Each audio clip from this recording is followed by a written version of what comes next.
एक साधु अपनी कुटिया में रहा करते थे। एक दिन बारिश की शाम एक खूबसूरत कन्या रास्ता भटक कर उस साधु की कुटिया के पास आ पहुंची। वह लड़की उस साधु से बोली, मैं अपनी सहेलियों के साथ इस जंगल से गुजर रही थी। तभी बारिश आ गई और हम बारिश से बचने के लिए इधर उधर भागने लगे, जिससे मैं रास्ता भटक गई और अब रात भी होने वाली है। महाराज, मुझे एक रात अपनी कुटिया में रहने के लिए जगह दे दो। साधु ने कहा, यह एक साधु की कुटिया है, यहाँ पर किसी लड़की का क्या काम।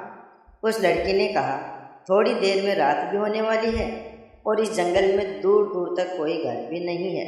ऊपर से जंगली जानवरों का डर अलग। आप एक साधु हैं, आपके स्वभाव में ही दूसरों की मदद करना है। मैं अकेले लड़की रात में कहाँ जाऊँगी। आज की रात मुझे रहने दो, सुबह होते ही मैं यहाँ से चली जाऊँगी।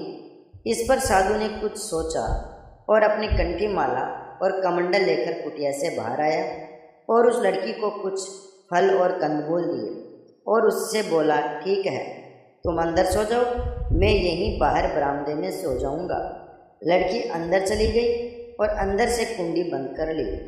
आधी रात बीतने पर उस साधु को लड़की की याद आई। वह उस सुंदर लड़की के बारे में ही सोचने लगा। फिर साधु का मन काम वासना में भटकने लगा। साधु ने दरवाज़ा खटखटाया, किंतु उस लड़की ने दरवाज़ा नहीं खोला। तो साधु जोर जोर से दरवाज़ा खटखटाने लगा, फिर भी लड़की ने दरवाज़ा नहीं खोला। साधु ने अपनी काम वासना शांत करने के लिए दरवाजे को तोड़ दिया। फिर साधु कुटिया के अंदर गया और देखा, लड़की के लंबे लंबे काले बाल खटिया से नीचे लटक रहे हैं और लड़की चादर ओढ़कर सो रही थी। लड़की के लंबे लंबे बाल देखकर साधु की नीयत और भी ज़्यादा खराब हो गई। साधु ने जैसे ही चादर को पकड़कर खींचा तो खटिया पर खूबसूरत लड़की की जगह अपने गुरुदेव को सोता हुआ पाया। गुरुदेव को देखकर वह साधु बड़ा लज्जित हुआ और गुरुदेव के चरणों में गिर गया। गुरुदेव ने कहा कि मैं तुम्हारी परीक्षा लेने यहाँ आया था और तुम अपनी परीक्षा में फेल हो गए हो।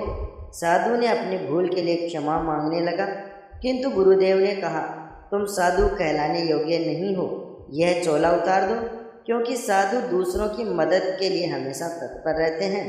किसी की मजबूरी का फ़ायदा उठाने की सोच उनके मन में नहीं आती है।